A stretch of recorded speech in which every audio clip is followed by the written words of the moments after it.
Hello, welcome to the channel again. As a continuation with linear algebra series, we are going to see the next problem statement. Calculate mean by row or column. Write a Python function that calculates the mean of the matrix, either by row or by column, based on the given mode. The function should take the matrix, which is a list of lists, and takes in float, okay, and mode gives the a string of row or column as input, and return the list of means according to the specified mode. I think mean should be in a list, okay. So if we see this in this problem statement, right, if it's column, which is 1 4 7 by 3, which is 4 7, yeah 7 by 3 is 4, and 5 2 7 15 by 3 5, yeah that is by column. And if you have some row, 1 2 3 5 6 by 3 2, okay. I think it's pretty straightforward. So we will see, 1 second, putting my diagram blank.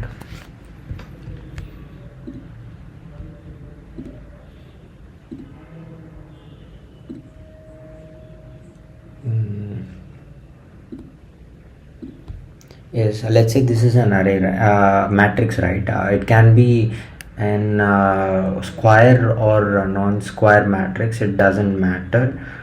In the examples on the test cases, they have given the square matrices, but we will also test it with non-square matrices, right?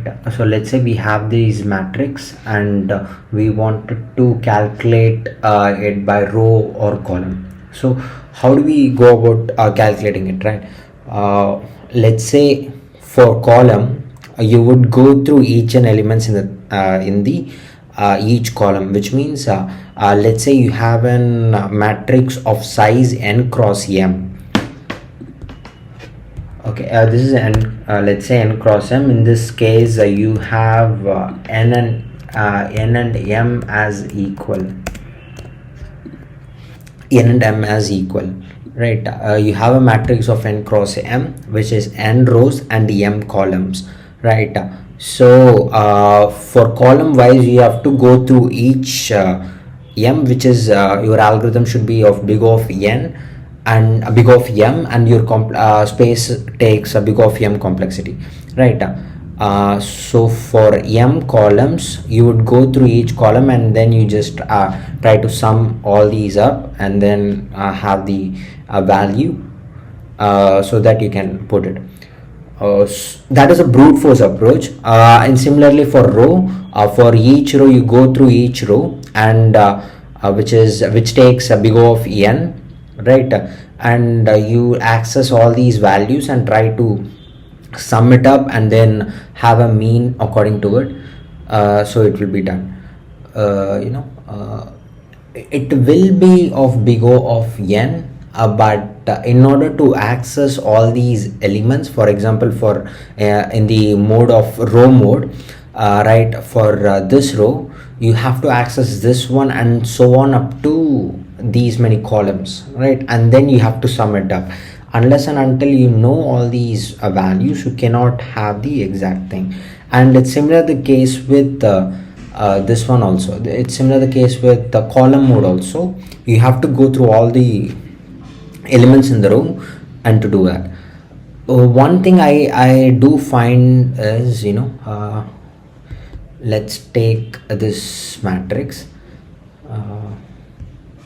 probably this here, probably a rectangle would be better, because it's n cross m, right? So let's say we have an n cross m matrix, right? Column wise, let's say you have two columns.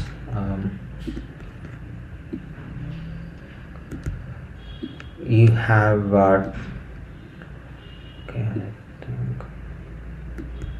let's say you have two columns and 3 rows, right? I think that would be better.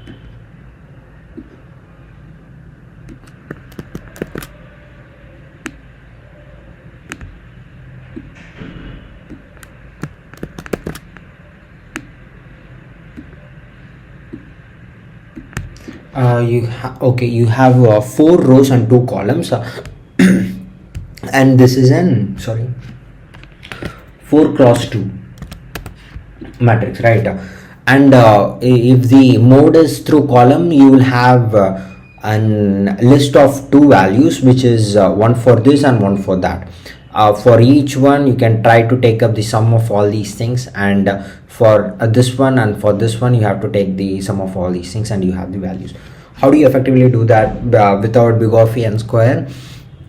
And there are actually 2 modes. For each row, you have to have a specific algorithm to like for we have to go through row wise, and if it's column, we have to go through column wise. That is a brute force approach. So instead of that, we can probably, what we can do is we can rotate the matrix. Okay. And what do you mean by rotating a matrix? It's transposing, right? Now the 4 cross 2 is 2 cross 4, right? So let's just copy it. Okay, so if it's by column, I'll just go through by column, and if it's by row, I can transpose it and then I can go through the same column, right? And the output is of a list of 4 values, so I can actually do that. And at the last, it would be like only one algorithm. So we have already seen how do you transpose the matrix, right? How do you transpose the matrix? You for each row, you just take these 2 values and then you try to try to swap it, like you try to rotate it in this manner. So 0 comma 0, 0 comma 1, 0 comma 0 will be the same, and 0 comma 1 would be 1 comma 0, right? And if there is another thing, you have to do the same thing. But we have seen effectively, if you go through the previous code, right, we have seen we will be using zip as a function. Zip is what takes one from this and one from that, and then tries to have a zip of these things. It's probably used most probably in merging the classes for a given data, so we would use that. So we can use the same zip file, zip function. For example, we have A as a matrix. In this case, it's a 2 by 2 matrix, so we can say something like this. Okay, sorry. Right. For I in zip print I. So you have 2 comma 2, which is from this and from that, and then 1 comma 3. This is actually transpose version of that. So you can do this same transpose version, something like this. So zip of I like this. So you have 2 comma 2 and 1 comma 3. So you can easily transpose it within a single line. So transposing is done. So we can go ahead and code it up. Let's say mode is equal to column, right? Column or row, whatever, it should be the same actually. You can write column or row. I just want to replace the same thing. Okay, I'm trying to convert that into a list because the output of the zip is a tuple, list of x. Okay, inside for x and zip of matrix, right? I think okay. Now I'll just go through the matrix for I in matrix. Now I is a list. We can use sum function to sum all the elements in the list, sum of I, which actually gives the sum of these things, but we have to find the mean, which is means, or append sum of I by length of I. I think it's done.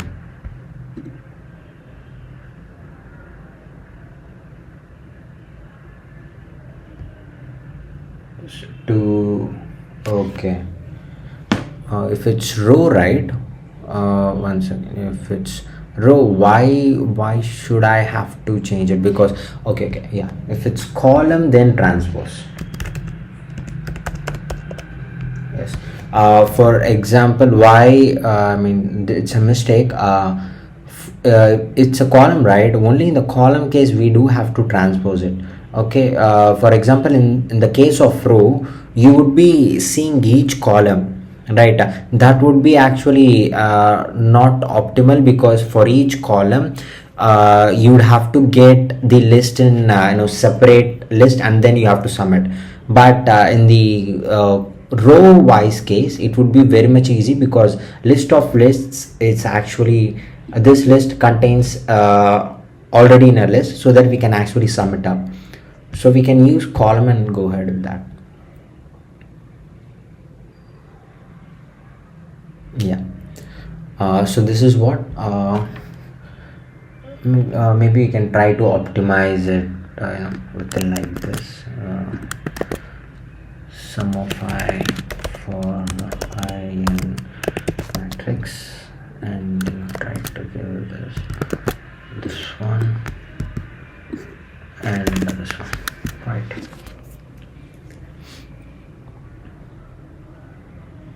Yeah. I copy this and pasting it here. So let's see the time which is takes, right? A is equal to I'm just using this 3x3 matrix, and the mode as a one. Okay, and maybe I don't want calculate matrix mean A comma column. It takes some seconds. Okay, just row means 42. Okay, yeah, I think it's pretty straightforward. Most probably big O of n, but we have to see the zip, right? But I think this is very optimal. We can see the solution that is given by this thing also. Yeah, which is they are raising an value error, so that is also very much required, probably if you are creating packages in Python, right? So in those cases you do have to raise it, use try catch to it, but in this case I just left it out. Some length for iron matrix. Yeah, I think basically it's the same thing, but instead of this one, sum of column for call in the zip of matrix, yeah, instead of using the list, they just they just directly used sum of x by length of x, which gives the automatically gives the sum of x by length of x, which is actually this one. So I'll just say return. I think that is enough.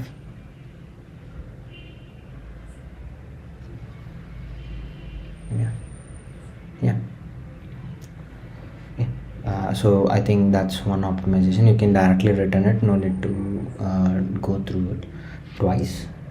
So this is one thing. So where is this useful? Why do I have to? It seems like an simple statistics, but it is used. I mean, I have used personally in analyzing data.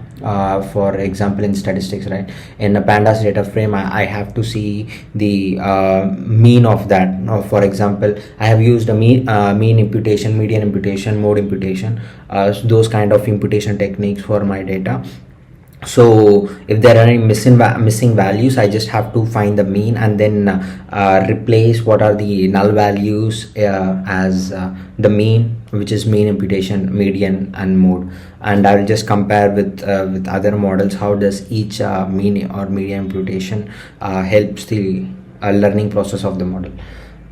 So in data statistics, it's very much used. This is one aspect in machine learning which you can use it. And you also have some functions in pandas, right? You can take a particular column and you just can call mean. It gives you the mean of all these things, right? For example, Titanic of age, and it is Titanic of age. I think they are using the Titanic data set, and you can just try to average all these things by calling dot mean function, and the output is 29.69 something. So this is one aspect where you can use it very well. In the next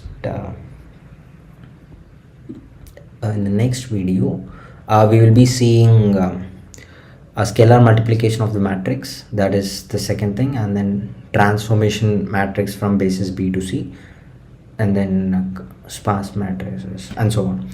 We'll complete once if the easy mode is completed, we'll move on to medium, and then to hard, and after that we will be starting machine learning, and then deep learning, and then NLP. You have two questions in NLP, but it's very much important though. TF IDF you will probably implement it. Optimal string alignment distance, I think it's they are telling about how to use word to vec, and then probably use a cosine similarity index. That is one thing, but you can probably use Euclidean distance to compute the distance between the vectors too. So that is also easy. Deep learning, I think you have many questions. We have to do more questions in deep learning. Machine learning also, and also NLP, there is not much thing. So linear algebra, machine learning, and deep learning, and after that NLP is done. So we'll try to complete this as soon as possible. Thank you.